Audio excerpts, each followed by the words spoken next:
good pod. That was good. Yeah, that was really good.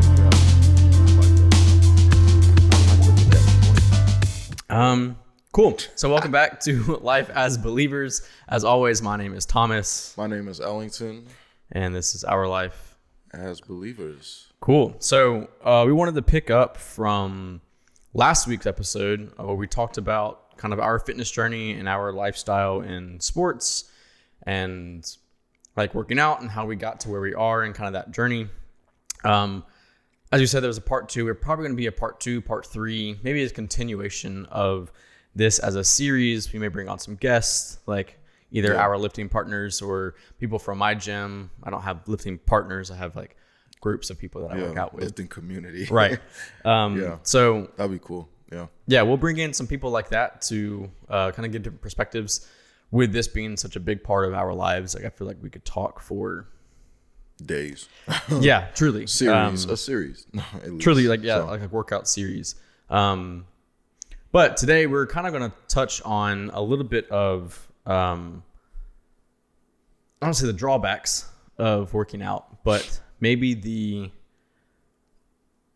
darker side maybe of working out and maybe the insecurities that come along with it. Right. Right.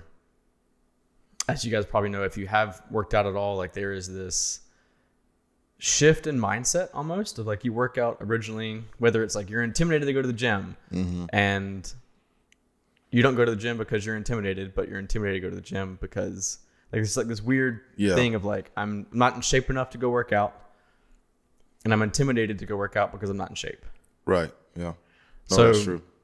I would love to, we're probably going to do a 2-part series, like have Ellington kind of share his story of working out and just the differences in going to like a bodybuilding kind of a gym.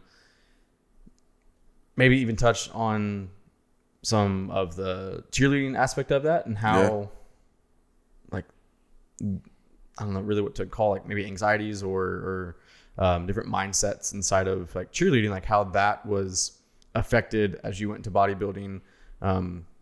And we talked about like you wanted to get 200 pounds by springtime, whatever it was. Right. So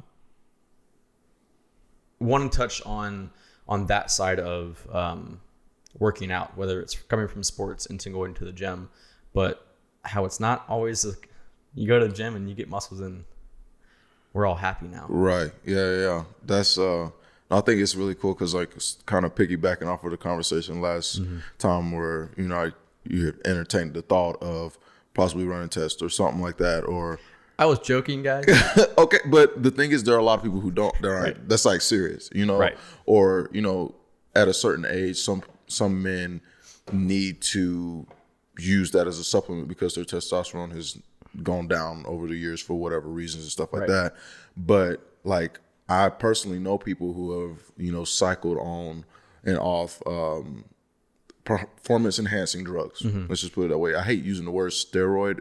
That's the reality of it. Right. But performance enhancing drugs to achieve a certain look or to achieve a certain body style, and that's had its negative effects on those people that I know. Yeah, like big negative effects. So, in so many different ways. But we're going to today's podcast. Acne, that kind of stuff. Back knee, which is a funny like little word combo, whatever. But today's podcast definitely we want to just kind of talk about like the fitness journey, the ups and oftentimes the downs of it.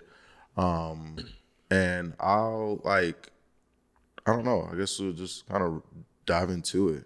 Yeah. So sweet. Yeah, I definitely don't want to talk the entire time, but just want to share with y'all like part of the recap the last time you heard our podcast, we were kind of talking about like our background with, working out and sports. So a lot of it kind of started through sports and us training for those sports. And then post our athletic careers, we dove into, weightlifting of some sort or fitness training of some sort. And so for me, as I said last time, that one of my biggest goals when I really started lifting a lot was to gain weight.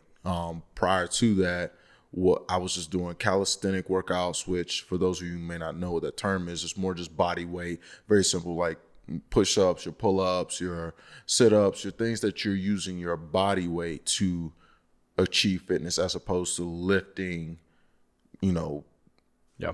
a dumbbell or a barbell or whatever the case may be. So with trying to put on weight, I was able to achieve that in a pretty fast time period initially, just from the training styles and stuff like that. And then I started to get, just really kind of addicted to muscle soreness, because I was noticing it's like my muscles are sore. Like I feel like that was like such a great workout, and then I started to notice the change. And then once you start noticing change, it's like, oh man, this is cool. This is really cool. Like it becomes like part of your life and all these different things.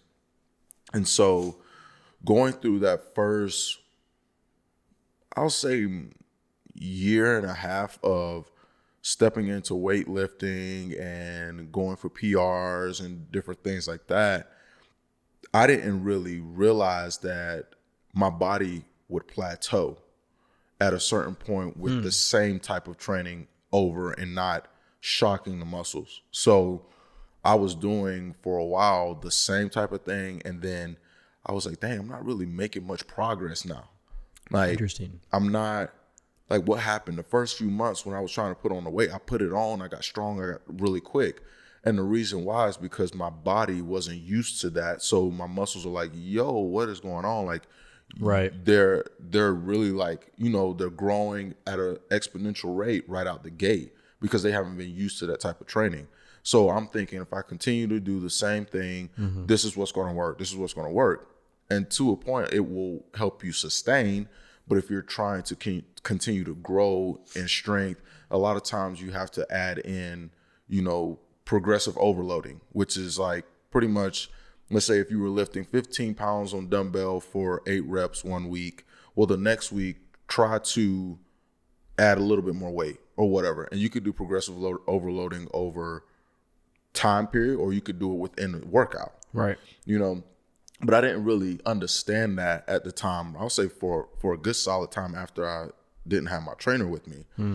And I was like kind of getting bummed out. I'm like, I'm not really getting stronger, but I'm like, these workouts are intense and I'm not really getting bigger or anything like that. So what's happening? And then there's the thought of, do I need to start taking more protein? Right. Do I need to start, I don't know, taking creatine? And then at the time they had like this spray. It was like antler spray. Have you heard of that? No. There's like so like literally anything that came out at the time, I'm like, oh, they said there's this new thing where it's like they take the like deer antlers and they turn it into like a spray some kind of way, and it's apparently supposed to boost your testosterone and like muscle building agents, all these kind of different things, like exponentially. So I'm like, oh, they got a little free sample, you order that. Don't do any research.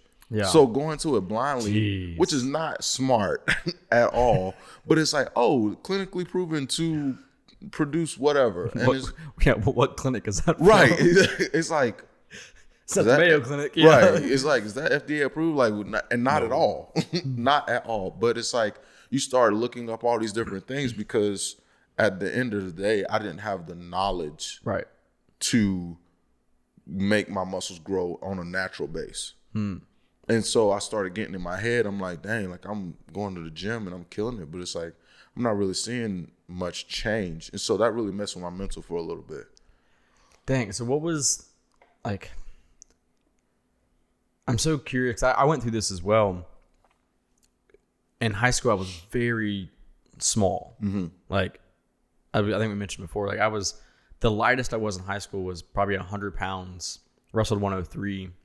By the end of my high school years, I was like walking around at 135. I cut to 126 to wrestle. I'm now 30, close to 40 pounds heavier than that I was in high school. And that transition was very strange for me. I know you had a goal to get to 200 pounds, but like in high school, you weren't like a big guy that worked out. So what was like mentally, what was the shift? Was it just like, I want to be big because I'm tired of being small? Or like for me, I had a hard time, and maybe this was because I was wrestling, but I had a hard time being okay with gaining weight when I first started. and I don't want to get too much into this one because I want to focus on like your journey on this podcast, but we'll talk more about mine on the second podcast. But did you have any, I don't want to say doubts, but like, was it hard for you to be okay with gaining size, even if it was like, oh, I have a little bit of a tummy right now, but I know in 6 months I'm going to get big in my chest and my shoulders and my arms and my legs, my glutes, my like all that kind of stuff. Like, was there a time period where you had a little bit of a gut and you were like, what am I doing? In the early stages of it, not so much, just because of the amount of cardio that I was still doing for cheer. So like I was still tumbling like a lot. Like, and tumbling was probably some of the best cardio. When I was doing that at its peak, that was probably when I was the most ripped and lean. Like very, I mean, you're like flipping and you're controlling your body and using muscles that the average person doesn't use just walking around or whatever. Right. And so like while I was still tumbling, I was still lifting, I was still stunning, I was still doing those things. So I never really thought in my head like, oh, I'm going to get a gut or I'm going to kind of start to get love handles. I was like, if I'm going to do this, like I want to be the cheerleader that's yoked. Like I want to be the guy that's like, if you've watched the show Cheer, they have certain terms. You have your tumblers, who are the main people that flip, and then you have your stunners. Stunners are the guys that do they hold the girls up in the air. They're doing all these crazy tricks with a partner. Gotcha. But then you have what they call your stumblers. So your stumblers are your stunners and your like they're like a hybrid. They can do both really well. And a lot of these guys are like, they're the guys that's like the fit freaks because they have great body composition, like body mass, you know, good like strength in their muscles, but also lean enough to be able to do doubles and all these different things. So I was like, when I was in cheer, I was like, I want to be the guy that can like throw these girls up in the air, but I could also do a standing full. Or I could also, you know what I'm saying? And so wanted to have almost kind of interesting like CrossFit. Like I wanted to have that cross of doing both. Right. And so I realized to kind of be at a better place, stunning obviously is technique, but if I'm holding up somebody on my shoulders doing a pyramid and I'm like, I have two people on top of me, I want to be strong enough to do that and last a routine. Jeez. So it's like, I wanted to be big. I wanted to, you know what I'm saying, go around like, I wanted my Under Armour, like Hawaii shirt at the time. I wanted to fit tight. And so it's like, you know what I'm saying? Like, were there guys that you had, I don't want to say looked up to, but like where you were seeing in the cheering world, whether it's from past years or in the competitive space we were in, were there guys that were the stumblers that were doing both? You were like, I want to be like him. I want to look like him. I want to be able to do a standing full like he is. Like, who are those people? For sure. So actually one guy off the top of my head is one of the main reasons why I went out to Hawaii. His name's Steven Burnham. And just shout out to you, Steven. I hope you're doing well. But yeah, Steven at the time, like, if I'm being honest, he's the first person I saw throw a girl in the air. Really? So when I walk, and I want to say he's like a little bit younger than me, but we graduated the same year. He went to Lugoff Elgin. I went to Lexington, and we ended up meeting in the cheer gym. But when I walked in, he was the guy that I saw throwing this girl up and doing these stunts. And I was like, yo, that's kind of sick. He was also kind of ripped. Found out that he came out of football. So gotcha. I want to say he was a linebacker or maybe a fullback at the time, but, you know, he switched over and did cheerleading. And so I was like, oh, I could relate to that. That's literally my story as well. But he was the guy that was pretty ripped. You know, he was like lifting weights and stuff like that. But he could also tumble. He could do the standing full. He could do running fulls and different, just really, I won't say extreme elite tumbling, but like for his size, he's keeping up pretty well with the guys that are like smaller, like just your tumblers. He's, you know, he's right there neck and neck with them on a lot of skills. So just seeing him and seeing how good he was at stunning, seeing his technique, seeing his like, you know, his physique and everything like that, I was like, he's a man. Like, wow. You know, he was a man child. You know, he's like I said, I think his birthday was back in August or something like that. But like, he was a man child, and I was like, that's lit. Like, he's not like the super, like, I don't want to say petite, but like smaller cheerleader guy. He's like the guy's like, yeah, I came from football and wrestling and I cheer, you know. So yeah, he was kind of like the inspiration at that time. And then he's the guy that I went and, well, he went out to Hawaii the year before me, and I came out for that second year. But when we were out there, he was always killing it and stuff. So, dang. Yeah. So coming back to South Carolina, like after, I guess you finish your cheerleading career, I would say. What was the transition? Did you go directly into like, oh, I want to compete in the show? Or what was that like fitness style wise? 'Cause I know you've always been in like, well, you wanted to work out obviously, but now you have a sport that's no longer that you're doing. Right. And maybe we can talk about like kind of with that mindset of like wanting to leave that and then going into another sport, because you were trying to do like the whole fitness, like I remember your Instagram was Fit Life of L for a while. Now it's just Life of L. Now it's yeah. Still fit, but just different focus. Did you want to train for a show, or did you just want to be in Strom and be the biggest guy in Strom? This is where the toxic mindset starts to come in. Interesting. Okay. So after cheer was not my life anymore at this point. So I was like, I still got to lift. I still want to look good, in a tank top. We're just going to keep it that way. Look good, feel good, do good. Yeah. Look good, feel good, do good. And it was more so because cheerleading, it was like, if you're one of the people that's killing cheerleading, you got a lot of eyes on you, right.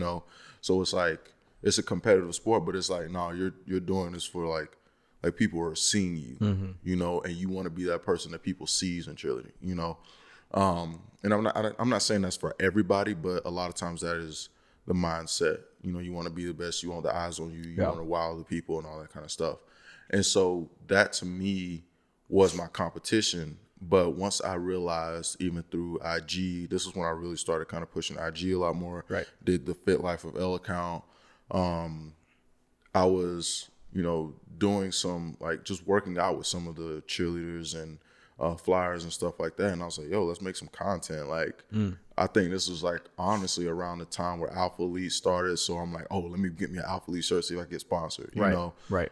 So it wasn't really for me to get super lean, get down to like 5% body fat and like do a show. It was more so like I want to be lean and be almost like, I guess, create content and post from little photo shoots, random things like, we're working, we're grinding, almost be like an influencer in the fitness side of things. And so that's kind of where that transition led, but it wasn't from the healthiest mindset. Like I was doing it more so for other people's approval rather than just like the health and wellness of it, and during that time, that's really when I kind of started to tap into like, what's this whole thing that people talk about SARMs and what's the deer? Like what's the deer antler stuff and like testosterone booster? Like I could take that because I already have to. You know what I'm saying? Like just thinking about going outside of the natural, just my diet. And so that's where I started to entertain the thoughts of, well, I'm trying to be this person that can, like, when I take a picture in somebody's gear, they're like, oh yeah, we want him as an athlete. You know what I'm saying? And it wasn't for I guess it just comes with balancing your own personal goals. But at that time, it definitely wasn't the most healthy mindset for me. So have you found a balance in the healthy mindset? Like, I hear this a lot in the CrossFit space. A competitive CrossFitter isn't the healthy lifestyle. Like, it's just not. Right. Like, working out for 5 to 7 hours a day, being extremely strict on your diet, it's not healthy. It's not the epitome of health. But they're still fit. Like, you still look at them and you're like, yo. Right. You're carved out of stone. You look like David. Like, it's like David. It's wild what these people, like, physiques can be. But they'll even admit, like, this isn't the healthiest lifestyle. Have you found either a balance or, like, do you feel like you're in a healthy lifestyle now? Like, are you comfortable at 230, 240, like, size-wise? What's the... Do you like bulking and then cutting and then bulking and cutting throughout the year? Or are you still just like, I don't know, I'm just working out to work out, and if I get big, I get big, and if I want to trim down, I'll trim down. Like, what's that balance like for you? 'Cause I'm curious. Yeah, so I mean, the balance for me is like based off of each, I guess, season really. Having a goal, but having a goal that is not so taxing on my mental where I can't focus on the other things of life. So like if for instance, this year I was like, I want to bulk. All right. So going into the season of, we're going to lift some heavy weight, we're going to work out hard. I was also in the transition of moving here, so I didn't really know what gym life was going to look like, comparison to back in Colombia. But I was like, all right, obviously it's fall time or whatever, it's getting into that time. I'm going to start bulking a little bit, put on some weight. I didn't have a goal weight. And if I honestly, I didn't have a goal weight. I already was sitting at about, before I moved here, I was sitting closer to like 220, upper 220s.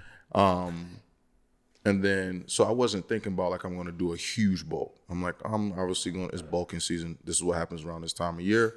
We're going to get stronger. We're going to try to get bigger or whatever. And I got close up to 240. And I was like, oh, wow, this is the heaviest I've ever been in my life. So, and also feeling at 240 like a little bit more sluggish, a little bit more like not as energetic, not as athletic as before. I didn't like that.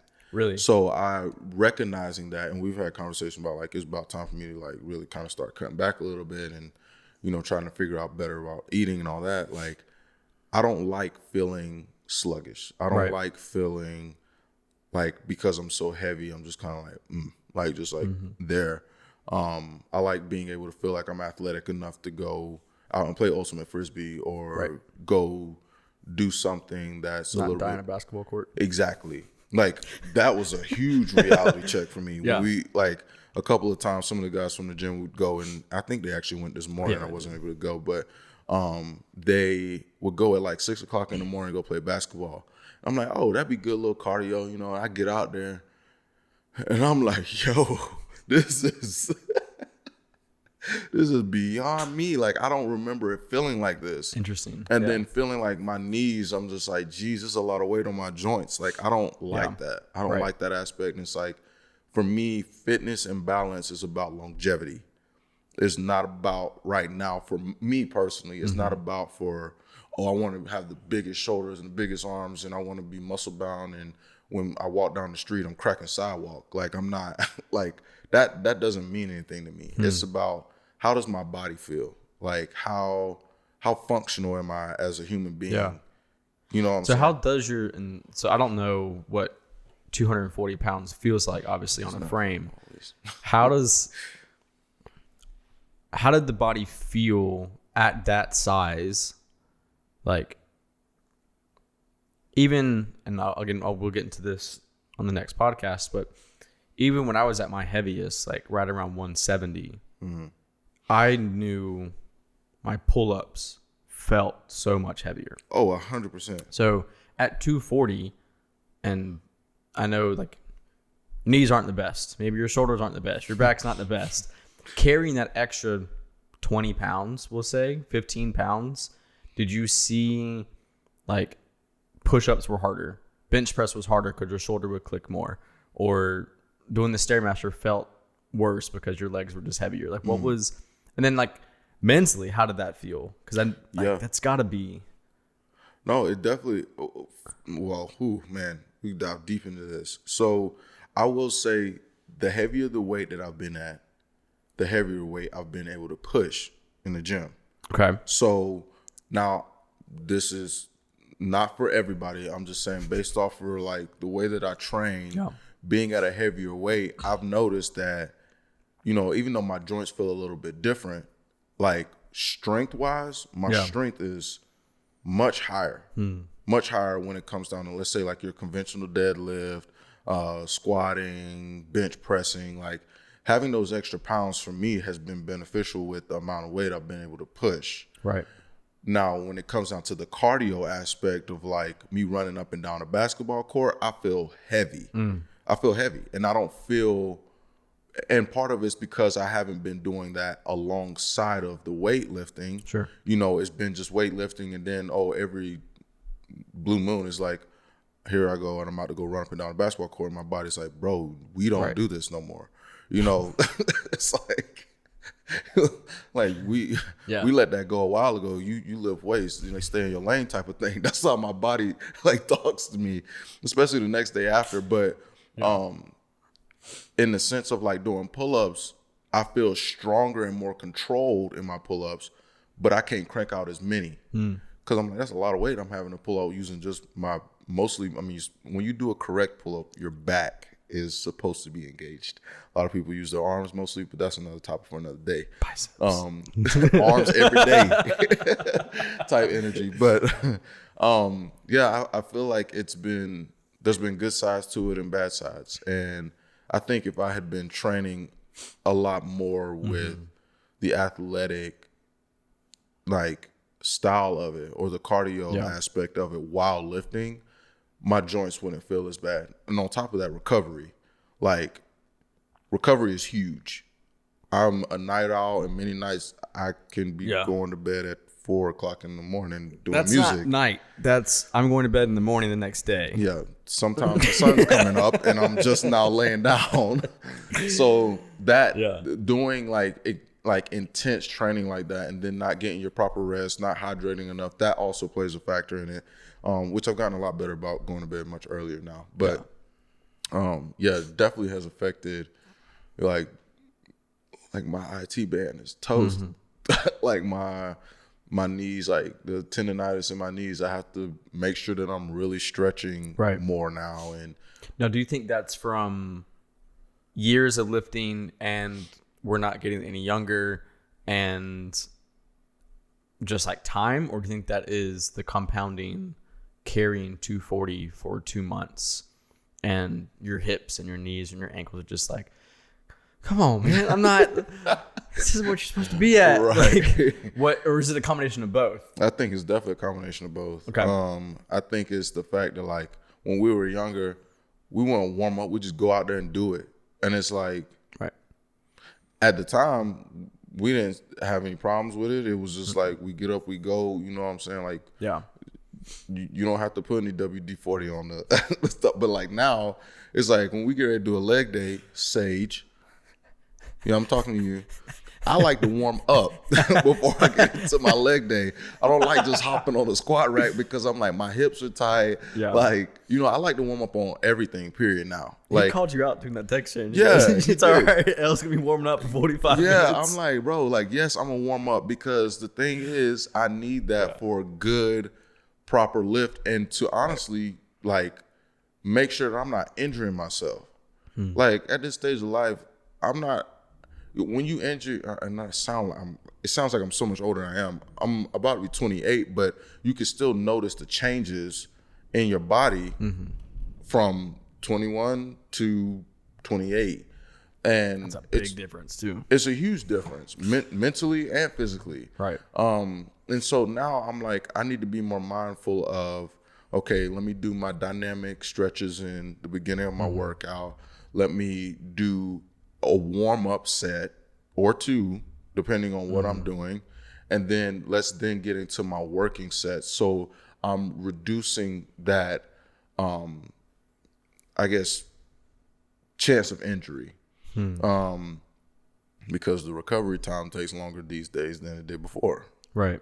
So, I mean, to your point, I think it's definitely a combination of both of like the years of just going after it and doing it, get down, get hit, whatever, like tumble, fall on your back or whatever, get back up and do another rep, and not really knowing what resting or rehab and all that kind of stuff is like. So, yeah. Interesting. Yeah. It's been difficult. Yeah. But it's like now I'm like, okay, I need the ice. You know what I'm saying? Plus, well, I'll even say this. When you're not playing a college sport or even playing like a sport in high school. Right. For instance, like you have people who are trainers. You have a facility usually for like you have people that are, if they're doing their job, telling you, hey, like go ice up, go jump in the ice bath, go massage out, go roll out, go do these different things. And it's like when you're in the hustle and bustle of everyday life, owning a business, being in a relationship, all these different things, like you have to make sure that you're dedicating that time in your workout or post-workout to take care of your body as well. Yeah. You know what I'm saying? Like after practice, with cheer or whatever, we'd ice up, or we'd make sure we're sitting around, we're stretching, we're doing those things to help our bodies recover. So next day we got practice, you jump right back into it. Yeah. But now with lifting, it's like a lot of times I've been so guilty of just like going in there, get my lift in, dip, go home, eat, whatever. So with that, do you find that having a personal trainer is then beneficial? Because like, again, you know how to work out. Right. You know, and I think we're going to get into this in the second half of this podcast, but like, you know what movements to do, you know what workouts to do, what programs, whatever it is. Mm-hmm. But even professional football players need a coach or a manager, whatever. Like, I don't know how much Bill Belichick is actually coaching the team, but like, he's there guiding in some shape or form. Right. So like, even though you're seasoned in working out, it is still beneficial to have some kind of a coach to guide you and like, all right, let's warm up this way and like tell you what to do. Mm-hmm. Is that something that you either entertain that you want to do as a person or that you want to work with? Like, is that an avenue that you're just like, maybe this is how I could get better? Yeah. I mean, I'm not opposed to either of those. Right. And the thing is, like, I like being able to have somebody that is more experienced than me kind of guide me, because that's how you grow. Right. Like, I'm never too old to learn something. And I'm also never too old to be coached by somebody and say, hey, like, these are things that you can implement to help out. Like, we were talking about dieting stuff with, I forgot, who were we talking to recently? We were talking to somebody about dieting. But they were saying how they do like diet plans and like, you know, meal preps and all that kind of stuff to help people with their macros. And I was like, shoot, that's the part that I'm not as disciplined in. So it'd be good to have somebody set that structure up for me to do that. Cool. Now on the side of like me coaching, when I do train with somebody and I'm kind of like showing them something, I will take them through those warm-ups. Because you're more aware. You're thinking like, yes, all the steps that is the best way to do this. You got to do this, this, and this. You want to teach people. Yes, I want to teach people in a place like, you know that saying is like, do as I say, not as I do. Yes, do as I say, not as I do. Sometimes I don't do the warm-ups how I should, just because sometimes I'm like on a time, like a stricter time crunch or whatever. But when I have the time to work with a potential client or somebody that's like, even a friend that's like, hey, I'm trying to get into working out. I'm like, all right, what do we hit? We want to focus on upper body or lower body day. Okay, well, let's do, these are some good dynamic stretches to get your body nice and warmed up, get the blood flowing, you know, so you can dive into this workout and you're going to get the best out of it. Yeah. And then at the end, we're going to sit and we're going to do static stretching or we're going to roll out. Those are things that I would do because it's like me seeing what somebody's really trying to gain goal-wise. I'm like, you're going to get the best out of this. Yeah. You know what I'm saying? I'm not going to, and plus on top of that, I don't want anybody to be injured and it's on my, you know what I'm saying? It's like, dang, I should have put them through this warm-up and now they got a torn pec. What? Right. Like, I wouldn't, that would suck for me to know that I could have done something better to help that person not go through that injury or whatever. Right. And so, or even if they're coming in with an injury or they're trying to like rehab, it's like, okay, from my knowledge and things that I've learned through the years, like, let's go through these steps to make sure that you're not injuring this. Right. You know, and so, yeah, those are kind of my thought process on coaching. I think coaching is great. Yeah. So. Well, cool. We're going to take a quick break, and when we get back, we're going to go over maybe what your best and what you think futurely, like what the best kind of workout for you is in that style. We'll continue to talk about nutrition, and then also how does your spiritual life fit into this workout life. So we'll be back in just a second. For sure. Hey everybody, how y'all doing? I hope you are having a wonderful day. If y'all are interested in a cool clothing brand with a great message behind it, go to dhbclothing.com and get your very own piece. We have bucket hats, we have dad hats, which is what I'm wearing right now. We have the OG hoodies and sweatshirts, many different items on the store that you can order online right now at dhbclothing.com. Hope to see y'all in the checkout. Even though we won't see you in the checkout because it's online. All right, so welcome back. So yeah, we want to get into what you're doing now, working out wise, what you have found is the best workout plan maybe for you, and is it still the strict push-pull day, like split? Do you like the more, I don't know if it's like HIIT style workouts or if like more like kind of, I don't want to say CrossFit or like junkyard style? Like what's the best kind of style of working out that you have found or that you want to explore as you do enter your late 20s and then you realize functional fitness may be more appealing than aesthetics? I may be putting words in your mouth. I don't know. But like, let's talk about that a little bit. Yeah. Man, I don't even really know where to start. I guess I'll start with the first question, like what I feel, what I'm currently doing workout wise. My goal each week is to hit the gym at least 5 days. If it's a really great week and if time allows it, I definitely try to squeeze in 6. But at least 5 days a week working out. And then of those 5 days, trying to do legs twice. And usually, very mature of you.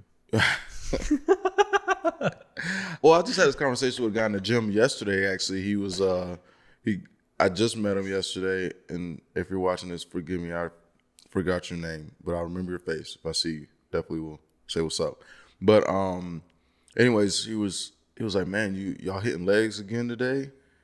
And what's that? No, that was Monday. And I was like, yeah, legs on Monday. He was like, oh, I try to, do like chest on Monday. And I was like, no, I feel that. I used to do that all the time. Like Monday's International Chest Day. And I was like, I like switching it up and doing legs on Monday because then I'm more likely able to get it in another day during the week. Right. And he was like, oh, that's interesting. He's like, so why do you hit legs more than once? And I was like, honestly, the way that my body works and just like the way muscle growth works and genetics and all that kind of stuff, like I can build my arms and my chest with very little stimulation. Right. Like it doesn't take a whole lot for me to build my arms and my chest, mostly because if you think about it, you're not using your arms and your chest daily a lot, but you're using your legs with walking, standing, going from sitting to standing, going to the bathroom, like all these different. That's the hardest squat you'll do in your life, especially after a leg day. And don't have a small commode. That is like a short one. Oh, that's the worst. It's so terrible. But anyways, we gonna try to just being honest. That's for tough. real though. But like you use your legs more than anything. So it kind of goes back to that first conversation or earlier where I was saying how when I first started working out, I started to know a crazy amount of change in my body because I wasn't using those muscles like that. So it was like, oh shoot, there's a lot of change happening. So for when I'm doing chest or when I'm doing back and arms, I'm not really using those specific muscle groups a whole lot through my daily activity because I don't do like construction or anything like lifting wise. Like, that's not what I implement in my, like, I don't work that kind of lifestyle. So my legs are getting most of the work throughout my day all the time anyways. So that means that for me, I've noticed that I actually have to go a little bit harder or do legs more times in the week to actually start to notice a difference in growth and strength and stuff like that. Yeah. And so he was like, oh, wow, that's really interesting. He's like, I'm trying to grow my chest, so I try to do it twice a week. I said, it's the same concept. Right. The areas that grow naturally for you the most and the easiest, obviously you can hit those, you can get a good workout, you can focus in on them. But the things that are weaker links for me, which are my legs, like it takes a lot for my legs to grow, I need to hit that a little bit harder. Right. So, and doing that twice a week. But that's kind of how, like, right now it's like I'm doing legs, and then I'll do like a chest day, or chest and tri day. Today would probably be back, more than likely, like a back and bi day. So just because of engaging my back with or my biceps with my back workouts. And then Thursday or tomorrow will be shoulders, Friday, legs. So that split in between, that's just what's working for me. Yeah. I'm finding myself not having to hit everything else twice a week, or I might throw a little bit of like shoulders in some days with chest, just because it's kind of like a push day. But a lot of it for me is like I know what workout I want to, or what body group I want to hit that day, and then I'll go through, and because it's still the New Year's kind of time, right? The gyms are packed. So I'm like, dang, like I thought I was gonna be able to hit this. So sometimes I have to kind of freestyle and do an alternate lift than what I initially was going to do based off of if the machine's taken or whatever. I'm not trying to spend 3 hours in the gym, you know? So that's kind of like my workout split now. Yeah. But in regards to what you're asking as far as like junkyard or kind of like, yeah, because I know you've dabbled, which I think I encourage really anybody to do this, like switch it up every now and then. Yeah. Like, again, stimulate your muscles and like shock them and do a different workout, see if that would help. I know you're getting into more like, I don't want to say boxing style hit kind of workouts. You've also done the cardio stuff. Like there's Orange Theory out there. There's Junkyard. There's more CrossFit workouts. Like, where does that fit in with your workout regimen? Do you see yourself ever completely abandoning bodybuilding and going to one of those things? Where I feel the class style workouts fit in with my regimen, I want to step into doing like a class or some type of high intensity class twice a week.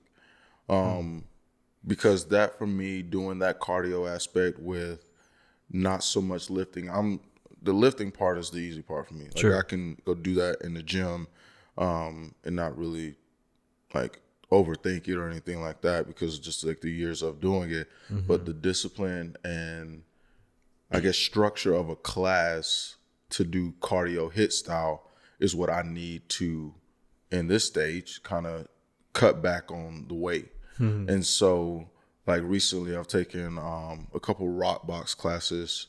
Shout out to you, Rockbox Greenville.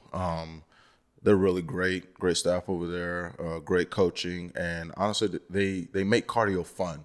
That was one thing that I really like. I'm not the type of person that wants to get out and run miles.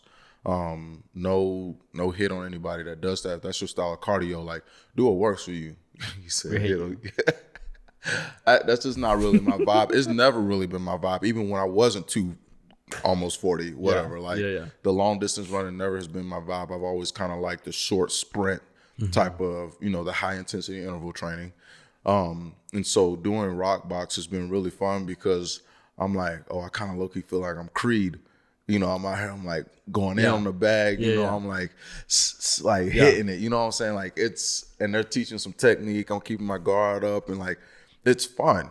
And if you have any kind of built up anger, you get to hit something that won't hit you back. Talking about that first class though. That first class. That first class really like tore me up. Like it was an ab class. And I didn't know that was the class I was signing up for. But in the beginning, we're going in. I'm like, he's like, pace yourself. I'm like, man, this is a bag. I got this. I'm like, I'm hitting the bag. And I've also had this joke with Thomas that like, I feel like I could give Jake Paul the work. In the ring. He thinks he could beat Jake Paul in a boxing match. I mean, I feel like the mind is a powerful thing. So like, Jake, we coming for you. Hey, we can sign a contract. I could take that deal. But I joke with him about that all the time. And then I literally am like, I get in the rock box and I'm like going ham on the bag. Yeah. Like we're talking about jab, cross, slip, like doing these combinations and like throwing hooks. And I'm like, yeah, I got this. I feel like my technique's pretty straight. Yeah. I'm throwing my hips into it, using my legs into my punches. Cause I watched a couple videos on that before. So I was like, I felt like I was good, you know what I'm saying? And then he's like, all right, that's the end of that 45 second round. Then we go to another station. And I'm like, okay. I'm throwing a couple punches. They not hitting as hard as the first round. We do 10 rounds of just 45 seconds. And I'm by the last round, I'm over here. My punches are so soft, they wouldn't even knock out a cat. Like I'm like, I'm just trying to make contact with the bag at this point. Like it was so a lot, funny. But I was like, okay, this is a reality check. Jake, I'm not ready for you right now, but I know what to work toward. We're gonna train. We're gonna train for a couple years. Coming for you. I say, give me about 2 years or a year and a half. If I really devote it to it, I feel like I could. You know what I'm saying? December 2023, coming for you. New Year's fight. Get the contract. New Year's fight. It'd be embarrassing if he lost to somebody that just did podcasts out their home. Like that'd be real embarrassing. But we're not gonna talk about that. Life is believers right here, okay? You know what I'm saying? No shade. I'm throwing hands. Yeah, I feel like it'd be fun to step in the ring and do something like that. But it was a reality check to be hitting a bag that is not hitting me back, right? Or laying on me, trying to wear me out, or right. Or slipping punches, and I'm missing because from what I've seen and heard from fighters, it's like throwing a missed punch is a lot more tiring than throwing one that actually connects. It hits. Wow. So interesting. I'm hitting something that's not moving.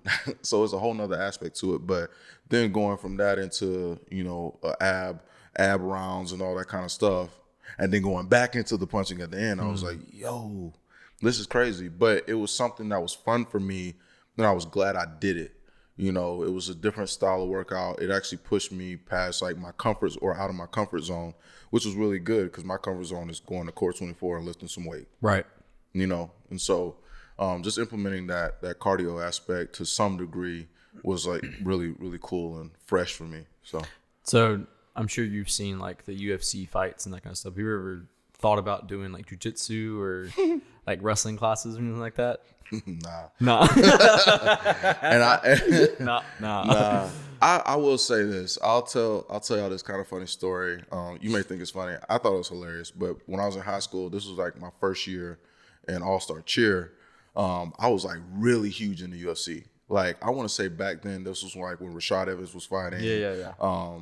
Rampage Jackson. Yeah, Rampage Jackson, Chuck Iceman Liddell, like these heavy OGs, hitters. Yeah, OG, Anderson Silva in his prime and stuff back then. George St. Pierre. Those were guys that I loved. Uriah Faber. Like I can go on and on and on. Like just when Ultimate Fighter was out, I was so big into it. And I remember just really thinking like, oh man, it'd be cool to train mixed martial arts and all that kind of stuff and kind of get in MMA. And I had a huge awakening when I was at the gym and nothing to do with MMA. I was just tumbling into a foam pit. And I was working on some new tricks. And I was working on this trick where I flip forward and I do a half turn. And out of the half turn, I try to continue into a backflip. So it's called a Brannian backflip or Brannian back out. And I didn't get the full rotation around. And so as I'm going into the pit, I lawn chair. And if anybody knows what a lawn chair is when literally your face touches your legs. And I kneed myself so hard in the eye. My first thought when I got out of the pit was like, I could never do MMA. Because I almost knocked myself out from my own knee. And I was thinking about how hard these people throw knees and elbows and stuff in MMA. And I'm like, can't do it. My eye was black for a week. I'm not talking about because of the color of my skin. I mean, like, it was like swollen. Dang. The next day I went to class. Somebody was like, yo, who gave you the work? I was like, myself. My own knee. My knee. Yeah. And I'm thinking, if I can knee myself that hard on accident. Yeah. And almost knock myself out. And I'm like, and you got somebody that's actually wanting to really actually hurt me. I'm like, I don't know if that's for me. But boxing's different, you know what I'm saying? But like the class is like there's also 9 rounds, another one similar to rock box. I haven't been to rock box, but from what you said, it seems pretty cool. It's fun. So you said like twice a week you're gonna do like a class kind of a setting? Yeah. Just like a high intensity interval class, like whether it's like going to junkyard or whether it's going to rock box or something like that. I'm gonna try to get them in a CrossFit class. I wouldn't be opposed to that actually. Like some Saturday mornings, 9 o'clock in the morning, like an open class or something like that. I'm totally down to go do something like that every now and then too. And I've done CrossFit before. Right. You actually his first workout was Murph. I don't know who knows Murph.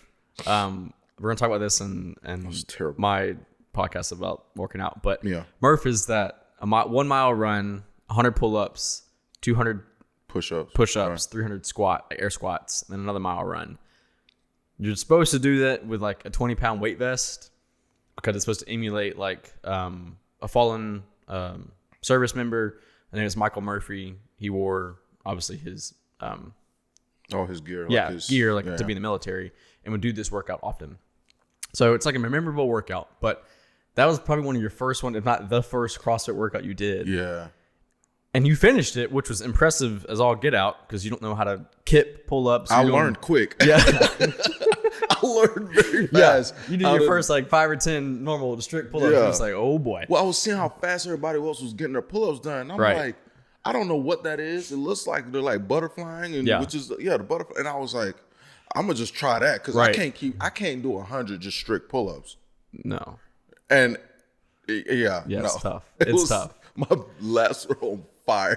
For a week. And then you gotta do push-ups. Yeah. And then you gotta do squats. The push-ups was probably my easiest thing, just because I've always been like push-ups have never been like really a hard thing for me. But then the air squats. Going into the second run. Into the second run, like the second run, I feel like I was running in sand. Like my legs, I'm just like. But you got through it, and that was. It's funny because like I've like tried to get him to do a couple other workouts. I think like you did like a handstand push-up workout once with me. Mm-hmm. That was really fun. But yeah, I want to get you kind of like maybe once a month or something like that. We could do a CrossFit workout. I'm with it. Just to switch it up, make it fun. Yeah. And I think that's the thing too is like going from just working out to either exercise your demons or get away from the space. Like, yeah, that's a space to do that, but it also should be fun to do. Yeah. Like it should be like, unless you're like competitive, it shouldn't be as serious as some people make it. Right. That's just my perspective. You think differently, but no, I think so. So as we kind of like close out, I want to talk about a little bit about nutrition, and then where you are with that right now. Right. Yeah, we'll just start there. Like where you at with nutrition now? I'm assuming it does change throughout the year as you are either bulking or cutting. But as we are in the middle of March, we're probably beginning that cut in about a couple weeks. Mm-hmm. What has your nutrition been like?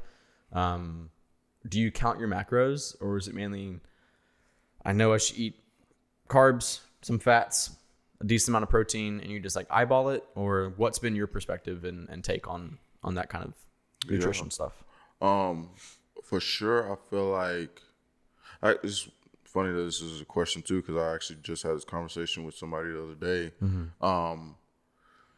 I don't track macros currently. And have you ever?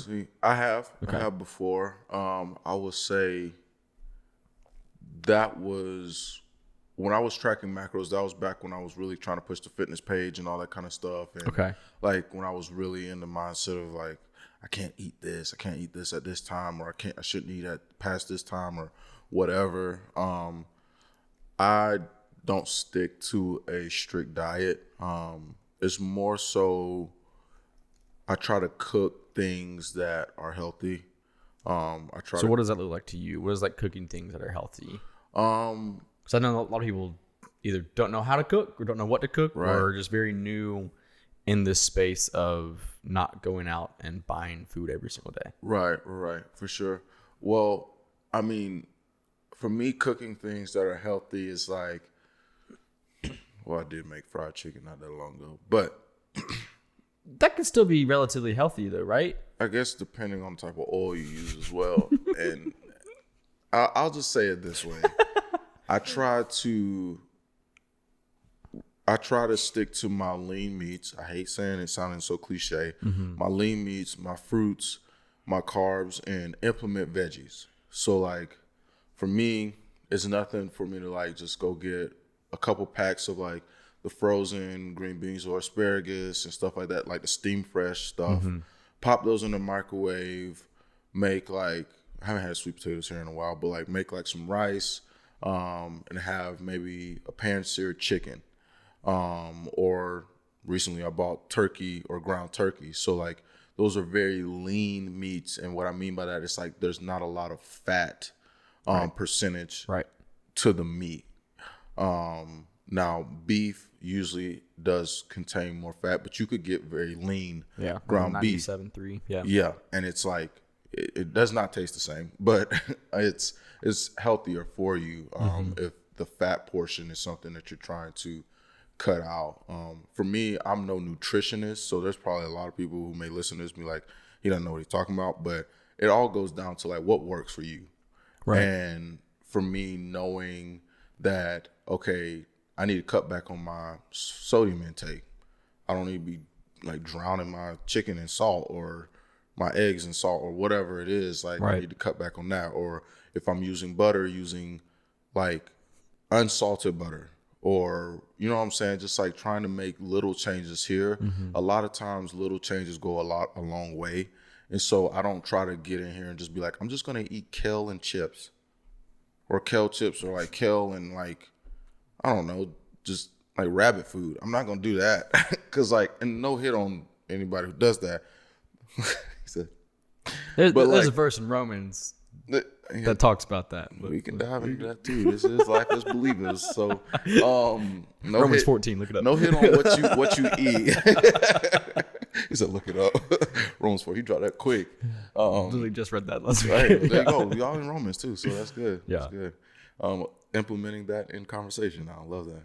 But yeah, I don't know. I just like this morning I had oats with 4 eggs and like a piece of sausage. And to me, I feel like I'm getting my protein in, I'm getting my carbs. I also put in my oats not vegetables. Sorry. Peanut butter. Don't do that. A little bit of peanut butter, but I put in the opposite blueberries. Right. I put in blueberries and banana. So I'm getting like some fruit in there, but it's also those blueberries and the banana are giving a natural sweetener to it. So it's just kind of like, it depends. And then throughout the day, I try not to eat out. Like I try not to eat fast food. Honestly, it saves a lot of money. But besides that, it's just like, I feel like I can make a solid meal for lunch or for dinner.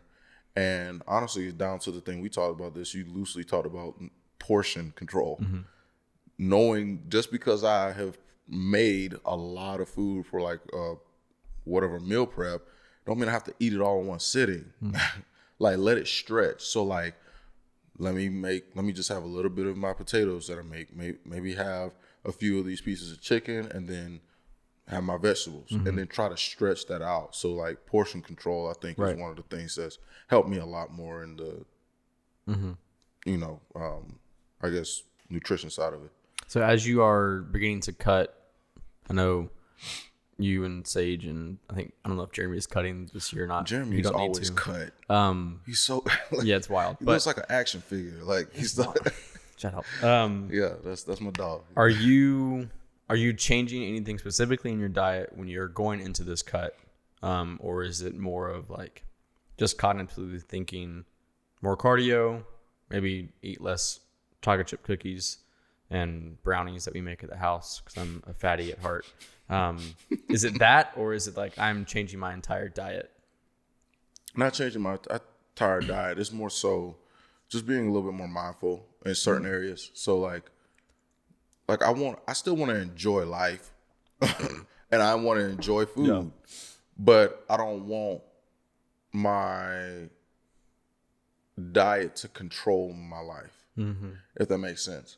Like, and if I was competing, that'd be totally different. Like if I was competing bodybuilder show or whatever, having a nutrition coach and being very strict on it, that's totally different because the goal is for stage presence, is for a certain look that you are pretty much not going to achieve unless you have a very strict diet. Sure. For me, that's not my goal right now. So it's like, like earlier during our little break, I might have had a cookie. They're good cookies though. They're great. The M&Ms. They're like the small Nestle Toll House M&M cookies. You just pop like 2 of them in your mouth. They're great. And they're so small. It's like, dang, if I eat 2, it's not that big of a deal. Yeah. But I just decided to have 1 this time. They're great with a scoop of vanilla ice cream in between the 2. Again, I'm a fat kid at heart, y'all. Fat kid at heart. This is partly why we work out the way that we do. That's the main reason why I work out. To eat sweets. I'm going to be real with y'all. But and sweets are one of the things for me. Is like, y'all may make fun of me for saying this, but like I love me like some brownies and like some cookies and like a glass of milk. Yes, I'm almost 28 and I like milk. Deal with it. Ocho versus science. Okay, so y'all take it up with him. Like I ain't broken a bone because I drink my milk. You know what I'm saying? That's so funny. That's what Ocho said. Yeah, and I believe him to a certain degree. But yeah. I mean, sweets are like kind of my weakness, and I'll even say down to like cutting out alcohol consumption. Like, yeah, it's a lot of empty sugars, empty carbs, empty calories. That you don't benefit from it other than the taste of alcohol. Yeah, and a slight buzz. But like other than that, like it's not doing anything to benefit my fitness goals. And I mean, people talk about, I can get like a White Claw because it's like whatever, but I'm not the biggest fan of those anyways. I would just rather drink water and, be able to enjoy my milk every now and then, or a glass of OJ in the morning for breakfast and stuff like that. But alcohol consumption is definitely one of the things being more mindful of. Not that it was a lot of consumption in general, it's not but a problem. it's like, it's just taking those minor steps. Exactly. Cool. So kind of the last thing I want to touch on, which again should have started with this, but probably the more important thing that us as believers, we have a different perspective on when either we work out or, again, as we just go throughout life in general, how does the spiritual side of your life play into working out? Is there like a different mindset you have when you are working out, different music you're listening to? Do you relate things back to like the Bible? And like you talked about, like, I jokingly mentioned Romans 14. That one is just, it's a tongue-in-cheek kind of a thing of talking about vegetarians and how that's like lesser than like those who do eat meat. Right. But if that is something that you're convicted of, by all means do that in faith, continue to do so. And it's just funny to combat that with vegetarians. But are there certain passages that you look to kind of can give you strength when you do work out? Or is there certain musics that you like? Or how does faith play into your fitness journey? I would say is an overarching question. For sure. That's a really great question because, I mean, I'm not gonna lie to you. Like, there's days where I go in the gym and I'm bumping Jeezy, or I'm bumping like, what was I listening to yesterday? I was listening to a little Kevin Gates. I was like, I just had like that one TikTok song right now. Oh no, not that one. That wasn't the one I was. And y'all know what I'm talking about. We just gonna be real. I wasn't listening to that one. I was just listening just like some different Kevin Gates stuff. Yeah. I don't know, something about the beat. I don't really listen to the words like that, but it's like the beats of hip hop kind of get me going in the gym. But like, to be honest, like there's some days where like I'm about to put on some like Todd Delaney or some like I'm not Shirley Caesar. What's like Yolanda Adams, some Donnie McKirkland, like some gospel. Like sometimes I'll listen to that. Like there's been days where I've like needed to like have this workout be intense and be like really good, but also like I need worship music while I'm working out because I'm like not feeling filled right now. Like I'm feeling very empty spiritually. And a lot of times those have been some of the best workouts. I mean, there's moments where I'll listen to like Christian Screamo. I don't really know what they're saying, but it's like just the thought process. just the heavy music. Yeah, just the heavy music. It's like, I'm like, they screaming that, whatever they saying, like that's got me going, you know? Yeah. So, and it's Christian too, but that's funny. Yeah, I think like when I relating my workout journey and like my workout sometimes with my faith, I feel like a lot of it is about the perseverance.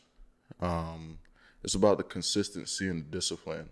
Like if I don't get to go to the gym hardly at all, or even if it's like twice a week, I'm like, dang, that really wasn't a whole lot. Like I could have done better. Like I could have, been better in this area. And I think it is very relative to my prayer life and my devotion life. Like, if I don't go to the gym for a week, it's like, dang, I feel like next week I got to play catch up.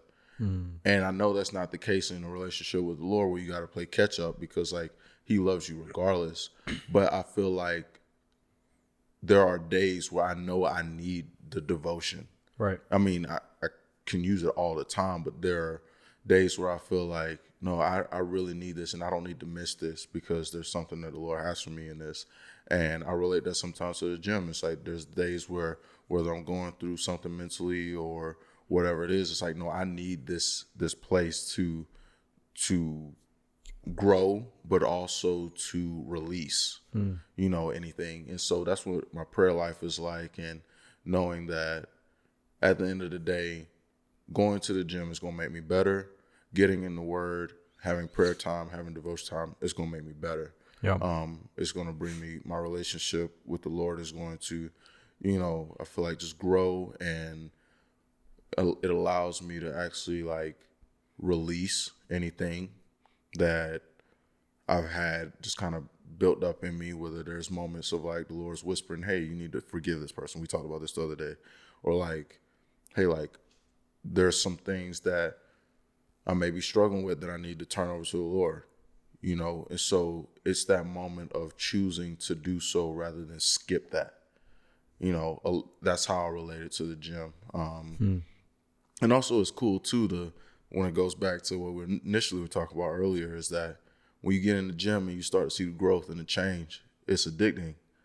And it's almost like the closer you get to the Lord, and just like in the sense of like spending time with him and like reading the word and all those different things, and the more knowledge you gain from that, and just like the more understanding of who he is, it's like, oh wow, like I want to learn more.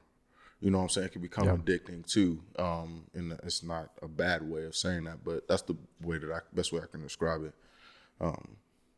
That's awesome. Yeah. And I think some of what I've seen too, and I know you can probably echo this, like some of the best relationships with brothers and even with friends in general, that like we do life together with two other guys, and it's from the gym. Yeah. Like we found out that we all love the Lord, and that's such a driving factor in our lives. And so not only do they all work out together, I'm on the outside. Yeah, he's at the only CrossFit. I'm on the CrossFit. Well, Jeremy does CrossFit too. He's at I know, but he does both, which intimidates me. We'll get into that. We'll get into that.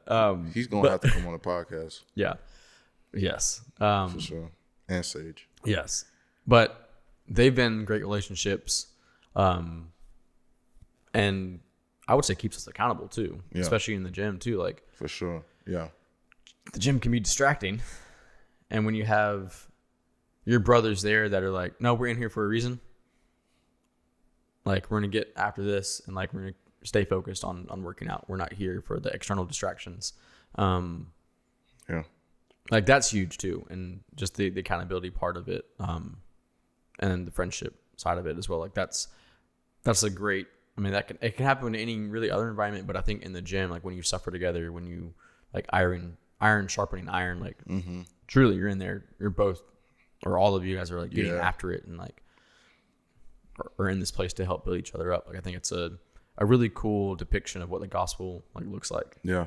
No, that's huge. That's definitely it. Because I owe some of the craziest, toughest workouts to the ones I've done with them. And I feel like there's days where even me having like years of experience of working out, right? There's days where I'll go and I'll push myself and I'm like, man, that was a good workout. But then there's some days Sage come and be like, nah, throw a little bit more weight on there. I'm like, boy, you got to be crazy. But then it's on there and I'm good. And it's weird because it's like, even though I feel like I could push myself to do it without him there, it's something about mentally knowing that he is there to spot me if I get stuck, that I'm like, all right, here we go. And next thing you know, you're repping out weights that you thought you only would have done for one rep. Like it's happened on bench with me. It's happened like even with Jeremy or with Sage, like we push each other and we don't allow each other to stay. Like last week's max ain't this week's max. You know what I'm saying? Not saying that we max out every week, but it's like having that, we don't do that. But like having that constant growth and that constant drive. Like I love being able to work out with the guys. I mean, some days I do need that solo time. I mean, Jesus himself, he went off and he prayed by himself. He said, I'm going up to pray and be with the Father. Like he had that time, but there's also times where like I need my community, you know, and working out. It's like, it's the perfect example, whether it be in the gym or whether it be in life. Like we encourage each other. We talk through hard things and we push each other to be better men, you know, better men of God. So, you know, not for just ourselves, but for the people around us as well. It's like giving back after receiving something, you know? And so, and a lot of times it correlates in the gym where it's like, okay, Sage, these are some things that I've done. Like even yesterday, I had a chest workout, and these are things that I'm like, hey, let's try this. Let's try a little bit of time and attention. Let's try bumping the rep volume up. And this is part of the experience that I've had. So now he's stepping in, he's picking that up, and now he's growing. Or he'll challenge me with something he knows that I didn't know. And I'm like, oh, shoot, ooh, yeah, that works. You know what I'm saying? So it's like to your point, iron sharpening iron. No pun intended, because you're in the gym. But yeah. That's dope. So. Well, cool, man. It's great to hear your perspective on the emotional, physical, even spiritual side of growth and working out, and the importance of that in your journey and fitness. Again, as we like to close out every episode, like any recommendations you have for the listeners this week, whether it's music, food recipes, versus like anything that you've been really diving into that you would recommend to the audience. Support your friends. I'm just gonna be real. Like, support your friends. Like, you know, I think a lot of times in life, it's so easy for us to say, oh man, I support you, I care about you. But it's like, words a lot of times can be empty. Like, show through your actions how you support your friends. Like, if you can think to be just like, hey, like, check in on somebody. How you doing? Right. You know, how's life been? Like, is there anything that you need help with? Like, how can I help you in this season? Like, those kind of things are very meaningful. And the actions speak a lot louder than words when there's no action behind the words. So, also prayers for Ukraine and our economy, because these gas prices gots to go down. Pray for that, please. True. I ain't trying to go buy a horse and then ride a horse into downtown Greenville. That'd be fun though. I ain't gonna lie. That'd be fun. Go over to my brother's house and say, hey, maybe we'll get Jersey real quick. I'm gonna go. That'd be so fun. I need to go to the store. That's so funny. Be clopping all the way down the highway. Oh, that's hilarious. Amish times. I think my recommendation would be, and this is a testament to you, El. It's kind of goes back on what you said about checking in and being real people. I would say don't be afraid of hard conversations and conflict. Just a quick little testimony was like, there are times in life where we can think things and be going through stuff like behind closed doors and be quiet about it and not talk to anybody about it, and it's just going to fester and fester and fester. And if you think about like a pressure sealed bottle, like the more oxygen it gets in there or CO2 gets in there, it's going to pop at some point. And so having that level check with your friends that you're able to talk with and be open with and vulnerable with, it's very life-giving, and you end up having good conversations, and you end up having like airing out all the, I don't want to say dirty laundry by any means, but airing out things that maybe should have been said a couple weeks ago or whatever it is.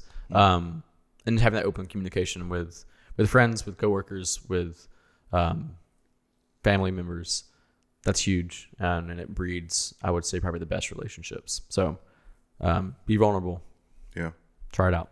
No, that's good. Appreciate that. Cool, dude. All right. Thank you. Love you. Love you too, bro. Cool.